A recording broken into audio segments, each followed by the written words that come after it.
사전에 나와 있는 것처럼 조선시대에는 경기도 일대를 기전이라고 불렀습니다. 전라도를 호남, 강원도를 관서나 관동이라고 부르는 것과 같은 맥락이라고 하면 이해가 쉬우시겠죠? 여러분께서 지금 보고 계신 이 기전, 역사 읽어드립니다 시리즈는 경기도의 역사 중에 일제 침탈과 경기도민의 항쟁에 초점을 맞춘 10편의 짧지만 깊은 내용을 담은 영상입니다. 먼저 총설적 성격의 첫 번째 편을 열어볼 텐데요. 일제의 식민지 정책에 따른 침탈과 강제, 그리고 이에 대한 경기도민의 대응과 항쟁을 읽어드립니다.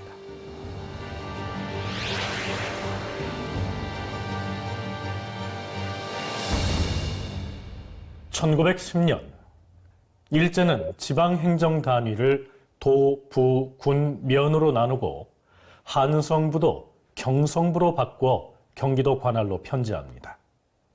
그리고 4년 후 대대적인 지방행정구역 통폐합을 단행해 식민지 조선 통치의 기반을 마련합니다.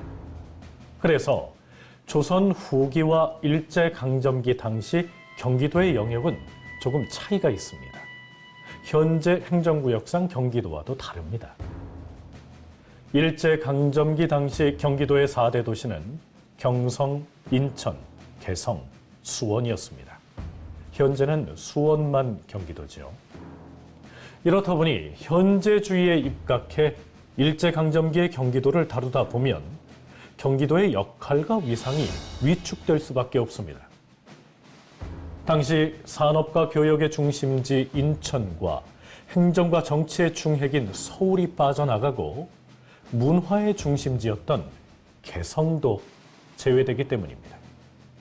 더불어 일제강점기 경기도의 실상을 파악할 수 있는 각종 통계에서 이 세 도시가 포함된 통계치가 만들어졌기 때문에 학술 연구에도 걸림돌이 있습니다. 그런데 일제강점기 행정구역 중 주요 시가지를 통해 알 수 있는 한 가지 사실이 있습니다. 현재 경기도정의 핵심 과제 중 하나인 경기 남부와 북부의 불균형이 이미 일제강점기부터 존재했다는 겁니다.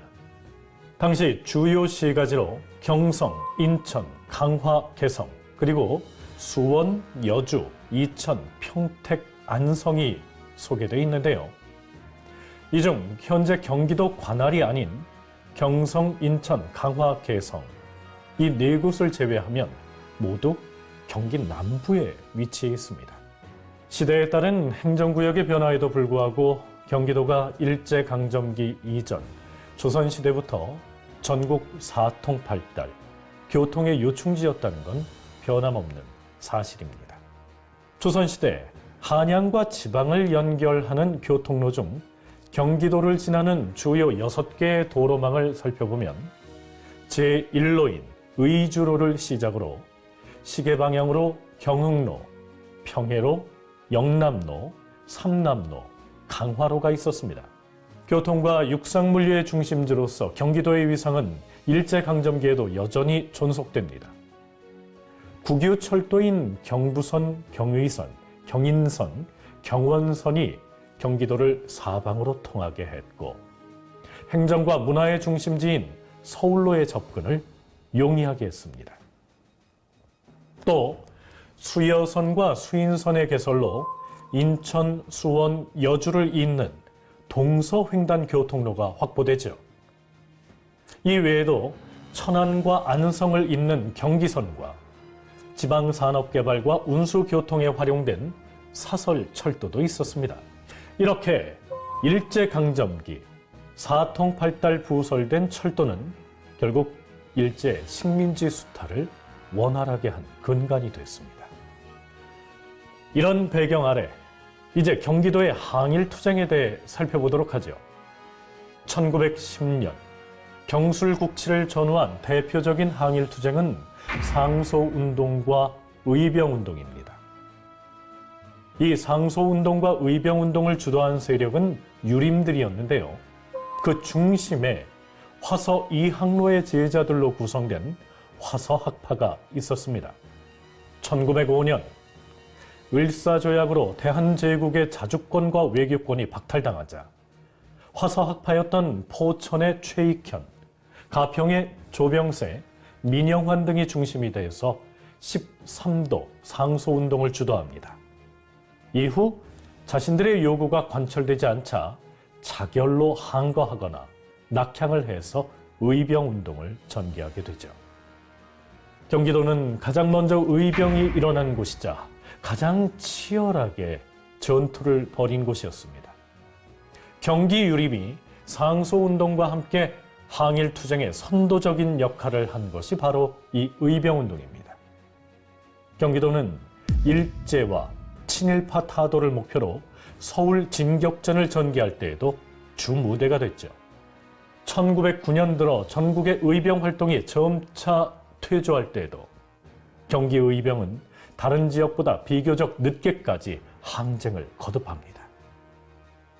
이렇듯 경기 유림은 의병 항쟁과 독립운동에 정신적, 물질적 지원을 제공한 터전이 됐습니다. 1910년 기어이 한국을 식민지화한 일제는 무단 통치를 뒷받침하기 위한 헌병 경찰 통치를 실시합니다. 헌병이 경찰 업무까지 담당하는 이 헌병 경찰 통치는 법적인 절차 없이 벌금이나 구류, 태형, 그리고 즉결 처분도 할 수 있었습니다. 이러한 헌병 경찰제 아래 경기도 각 지역에 경찰서와 순사 파출소, 순사 주재소가 설치됩니다. 그 외에도 헌병 분대와 헌병 분견소를 설치하고 다시 그 산하에 헌병 파견소나 헌병 출장소 등을 뒀습니다. 조선인들의 저항을 탄압하기 위해 설치한 헌병 주재소의 경우 경기도에만 88개소에 달했는데요. 강원도와 함경남도와 함께 가장 많은 수입니다. 특징적인 것은 헌병 파출소라고 하는 이름으로 헌병을 특별히 배치한 곳은 경기 지역뿐이라는 겁니다. 이러한 사실들을 통해 일제가 경기도 지역의 치안에 매우 예민하게 관심을 갖고 있었다는 걸 알 수 있습니다. 이것은 경기 지역의 항일 투쟁이 전국에서 가장 치열했다는 사실을 반영해 주는 걸 겁니다. 3.1운동 역시 경기 지방에서 가장 치열하게 전개됐습니다. 경기 지방의 운동이 전국에서 가장 많은 횟수와 치열한 양상으로 촉발될 수 있었던 것은 전통적으로 서울의 움직임과 밀착돼 있고 지방사회의 지식인과 청년 그리고 유생들의 선도적인 역할과 더불어 농민 대중들의 적극적인 참가 덕분이었습니다. 초기에 운동이 촉발되는데 선도적인 역할을 한 이들은 지식인과 청년 학생들이었고 이후 광범위하고도 격렬하게 전개된 것은 농민들의 적극적인 참여 때문이었습니다. 농민들은 주로 리 단위로 조직이 돼서 평화적 만세 시위, 횃불 봉화 시위, 폭력투쟁 등 다양한 투쟁 방법을 구사하면서 운동에 적극적으로 참여했습니다. 주로 만세 시위로 시작됐지만 일단 세가 모여지고 투쟁의 열기가 고양되면 면사무소, 군청, 경찰관서 등을 공격하는 폭력투쟁으로 변모해 갔는데요. 농민들의 폭력투쟁은 본질적으로 일제의 무단 통치 하에서 충분히 그 계기가 성숙돼 있었다고 할 수 있습니다. 직접 저항하는 폭력투쟁과 함께 농촌 계몽운동도 꾸준히 전개됐습니다. 최용신의 안산 샘골교회와 김용기 목사의 남양주 봉안 이상촌은 농촌 계몽운동의 상징과도 같습니다. 심훈의 소설 상록수의 여주인공 최용신의 실제 모델로 알려진 최용신은 1931년 경기도 수원군 반월면 샘골에서 한글과 산수 등을 가르치면서 문맹퇴치와 생활 개선에 헌신했습니다. 1935년 25세의 나이로 타계하기까지 일제의 수탈로 인해서 피폐해진 농촌을 살리고 민족 역량을 키우기 위해서 노력했습니다. 이 최용신의 농촌 계몽운동과 함께 우리나라를 대표하는 농민운동이 남양주 봉안 이상촌 건립입니다. 1935년 김용기 장로와 여운혁 등에 의해 건립된 이 봉안촌은 반일 사상과 민족주의 사상으로 무장된 조선 민족의 소개지와도 같은 마을이었습니다. 봉안 이상촌 운동은 강력한 전시 통제 체제 아래 민족운동을 비밀리에 전개하고 아울러 농민 생활의 개선과 발전을 공동체적으로 추진한 농민운동의 한 사례라고 할 수가 있습니다. 일제강점기 당시 경기도는 전국에서 논의 면적과 경지의 면적이 가장 넓은 지역이었습니다. 하지만 경작지의 72% 정도가 소작농에 의해서 경작되고 있었는데요. 전북을 비롯한 남부 지역에 일본인 지주가 많은 데 비해서 경기도는 서울에 살고 있는 한국인 대지주가 대부분이었습니다. 경기도 각 농가의 경작 규모를 살펴보면 일정보 미만의 매우 영세한 규모의 농가가 전체의 63.85%에 달할 정도였는데요. 이마저도 다른 지역에 비해서 비교적 상태가 양호한 편이었다는 사실이 더욱더 서글프게 다가옵니다. 그렇다면 소작쟁의가 빈번하게 일어날 만한데 다른 지방에 비해서 경기도 지역의 소작쟁이는 상대적으로 적게 발생합니다. 그 이유는 1920년대 초반 경기 지역의 대중운동 조직이 발달하지 못한 것이 가장 큰 원인이었다고 판단됩니다. 그럼에도 불구하고 경기도 소작쟁이의 가장 특징적인 현상은 동양척식주식회사, 일명 동척의 농장에서 자주 발생했다는 겁니다.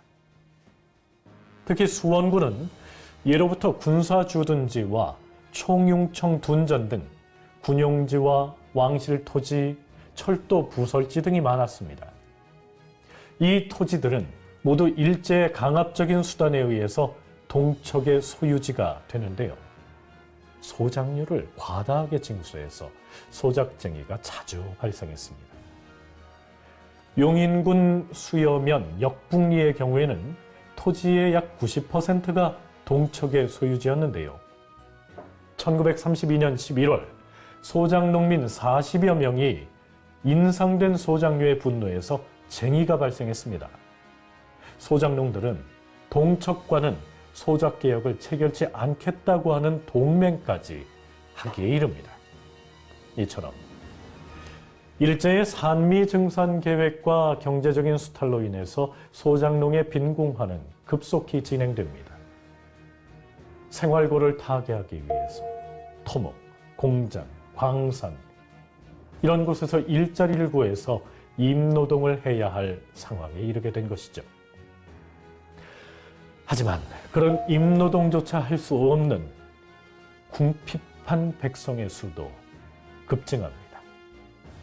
1930년대 용인의 상황을 통해서 농민들이 과연 어떻게 몰락해 가는지 그 참상을 간략히 알려드리면서 마치겠습니다.